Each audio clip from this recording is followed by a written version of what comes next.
guys. I know you've just seen me, but I've got a free, so I thought I'd come home and just do chapter 9 at least, but it doesn't look very long, so I'm hoping we might get chapter 10 done as well. I say this, I bet no, it's not. It's 3-ish pages.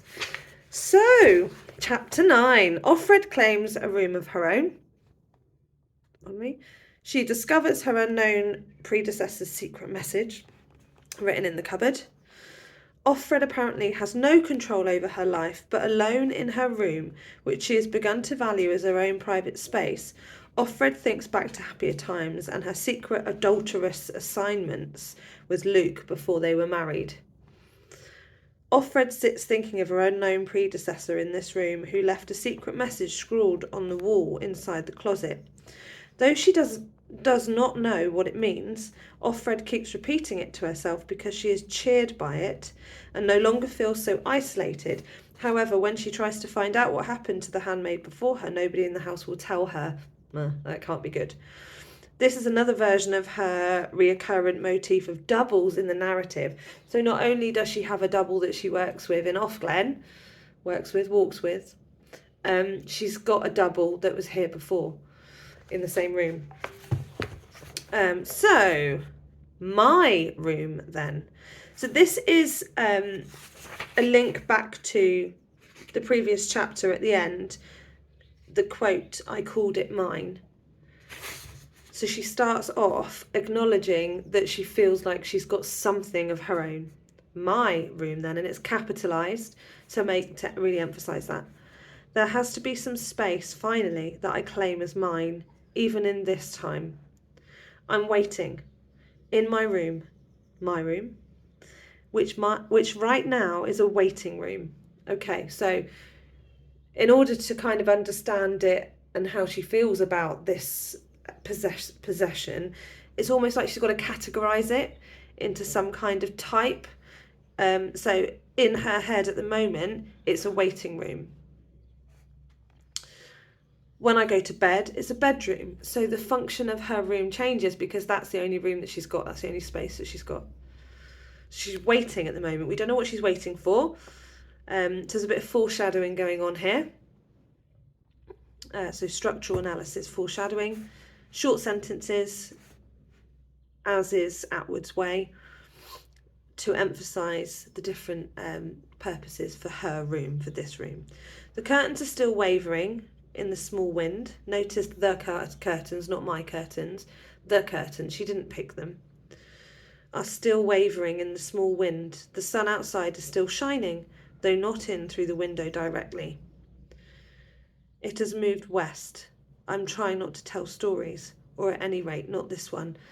So she's trying not to... A story is usually a narrative that's not all 100% true. She's trying to make it as accurate as possible, but she does acknowledge in this novel over and over again that this is a construct of her past, the narrative of her life, but it's a construct because she's looking back on her life.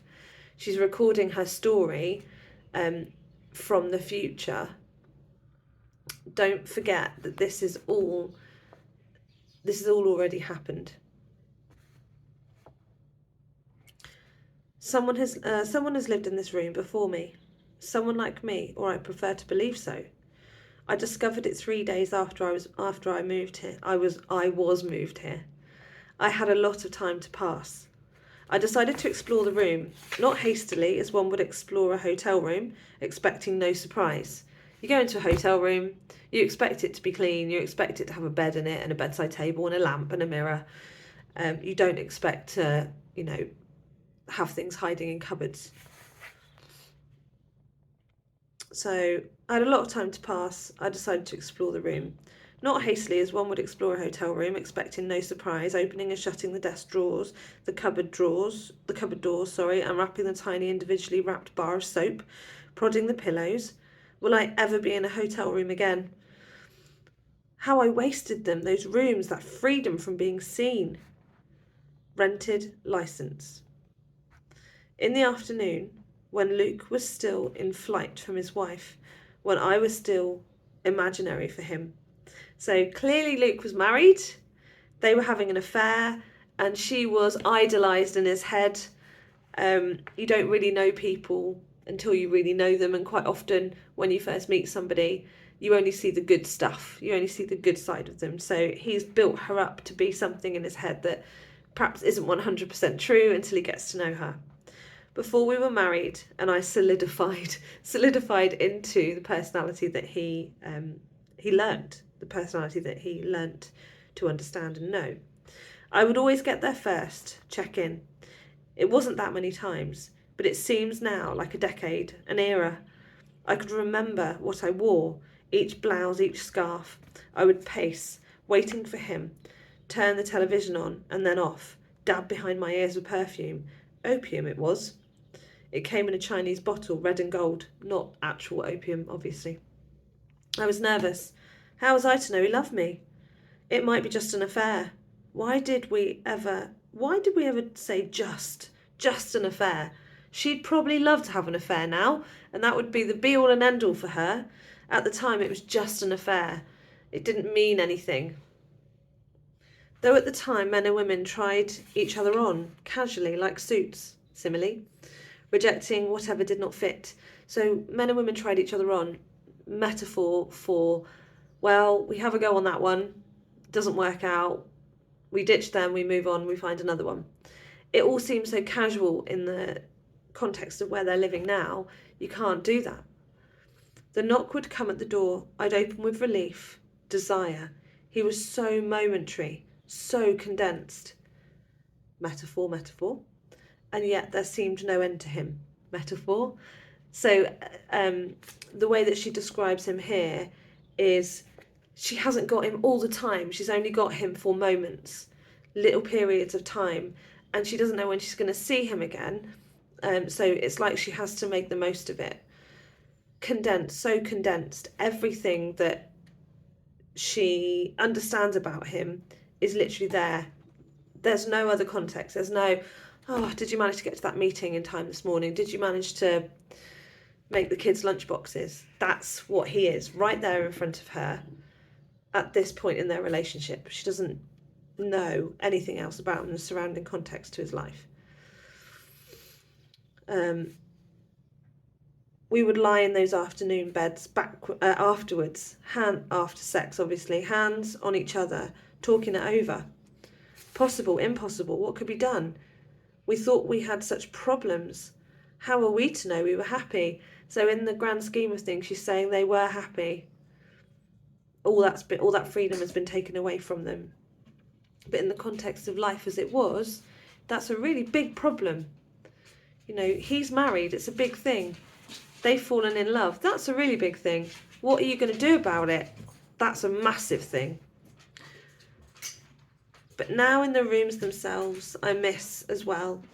Even the dreadful paintings that hung on the walls, landscapes with full foliage or snow melting in hardwoods, or women in period costume with china doll faces and bustles and parasols, or sad-eyed clowns, of bowls of fruit. So interesting that Atwood chooses to describe women in period costume with china doll faces and bustles and parasols, because maybe one day in the future there'll be pictures of handmaids on hotel room walls. They'll become figures of history. So the women in period costumes are women of the past who had their set of costume conventions, of clothing conventions, the way that they did their makeup, the way that they had to behave in society.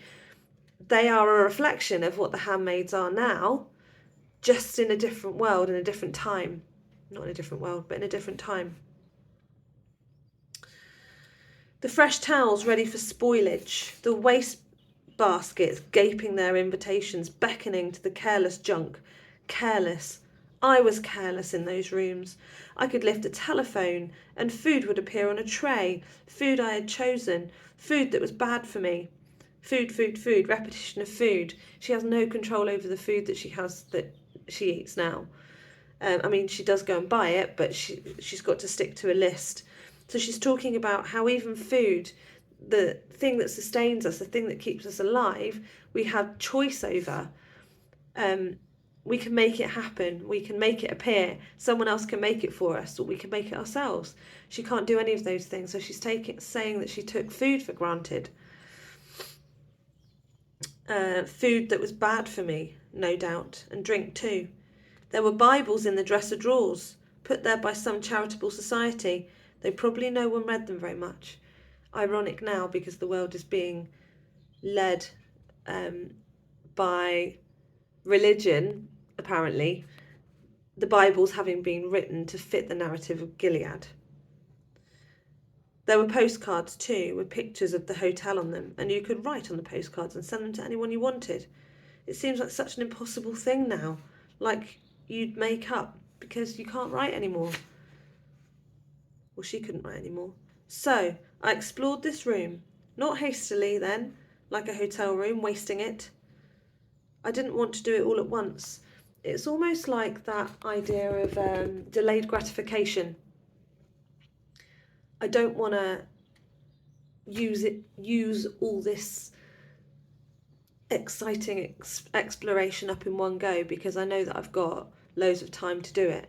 And once it's done, I've done it. I wanted to make it last. I divided the room into sections in my head, so she's pretty methodical about it. I allowed myself one section a day. So this thing is her guilty pleasure, is her little pleasure, exploring a room. Looking around my room now and thinking, I know every single thing that's in this room because I put it there, or I cleaned it, or I bought it, or I painted it, or I hung the curtains. She is hoping, because she hasn't done any of those things in her room, she hopes that she's going to find something that excites her, that gives her some morsel of happiness. This one section I would examine with the greatest minuteness: the unevenness of the plaster under the wallpaper, the scratches on the paint in the baseboard and the windowsill, under the top coat of paint, the stains on the mattress, for I went so far as to lift the blankets and sheets from the bed, fold them back a little at a time, so they could be replaced quickly if anyone came. So she's looking for history. What colour might the walls have been underneath the base coat? The stains on the mattress, like dried flower petals. Another simile. Quite a positive imagery for something that's probably not very nice. Not recent. Old love. There's no other kind of love in this room now. So love, as a concept, is old. Handmaids are not given to men because the men love them or they love the women. As you know from later on in the book, girls are not married to men that they love. Men are not married to girls that they love. Love as a concept doesn't really exist anymore. When I saw that evidence left by two people of love or something like it, desire at least touch between two people, now perhaps old or dead, I covered the bed again and lay down on it. I looked up at the blind plaster eye in the ceiling. I wanted to feel Luke lying beside me. I have them, these attacks of the past. Like faintness, a wave sweeping over my head. Sometimes it can hardly be borne. What is to be done? What is to be done? I thought. Notice no question mark there. Maybe because she hasn't got an answer. Does a question really exist if there is no answer? Discuss. There is nothing to be done. They also serve who only stand and wait, or lie down and wait. I know why the glass in the window is shatterproof, and why they took down the chandelier. I wanted to feel Luke lying beside me, but there wasn't room. A weird little refrain to put in there. I know why the glass in the window is shatterproof and why they took down the chandelier. Well, because somebody might use those things to commit suicide or murder because of the lack of hope. What she's saying here is there is no answer to what she can't do anything about her situation. She doesn't have the power. and so her hope has been taken away. She doesn't know if there is any reason to hope for anything. I saved the cupboard until the third day. Ooh. I looked carefully over the door first, inside and out, and the walls with their brass hooks. How could they have overlooked the hooks? Why didn't they remove them? Too close to the floor? But still a stocking. That's all you'd need. And the rod with the plastic hangers. My dress is hanging on them. The red woolen cape for cold weather, the shawl. I knelt to examine the floor. And there it was, in tiny writing. Quite fresh, it seemed.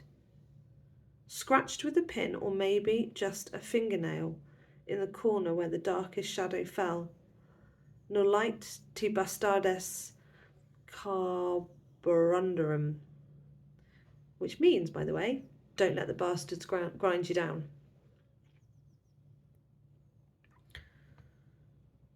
I don't know what it meant, or even what language it was in.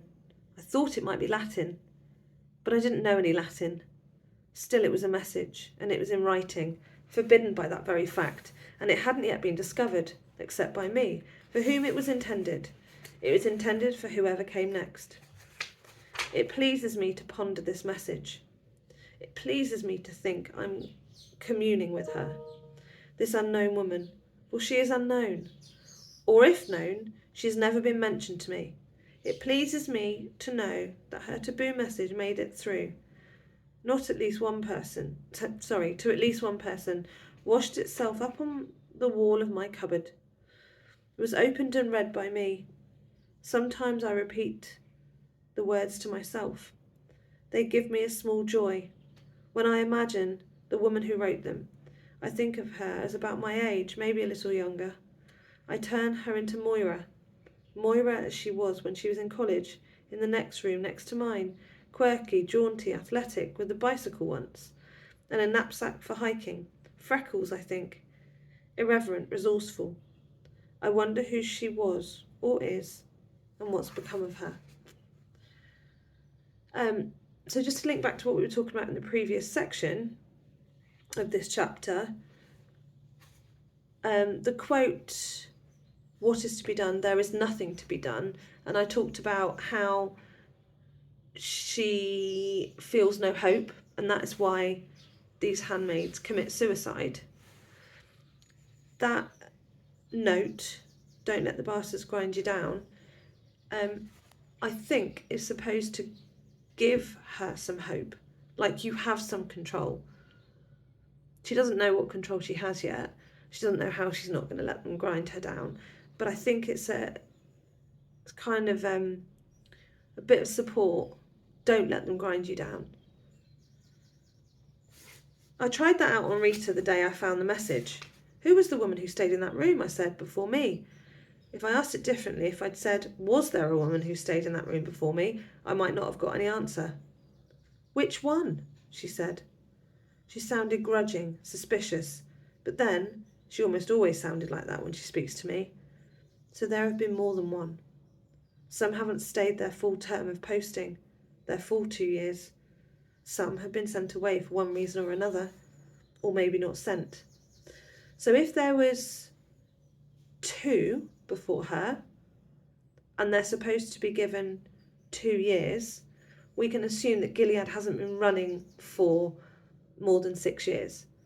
So it's got to be less than 6 years, because neither of the women, if there was 2, have lasted their full 2 years term. We know that Offred hasn't been there for 2 years. So clearly they haven't been sent away because they haven't been able to conceive, because they would have 2 years to try and do that. Clearly there's been other reasons why. And that foreshadows Offred and the commander's relationship and what they do later on in the novel. So lots of foreshadowing here, or maybe not sent, gone. The lively one, I was guessing, the one with freckles. You knew her. So she's made it up. The lively one, the one with freckles. And that got a response from Rita. You knew her? Rita asked, more suspicious than ever. I knew her before, I lied. I heard she was here. Rita accepted this. She knew there must be a grapevine, an underground of sorts. She didn't work out, she said. In what way? I asked, trying to sound as neutral as possible. But Rita clamped her lips together. I am like a child here. There are some things I must not be told.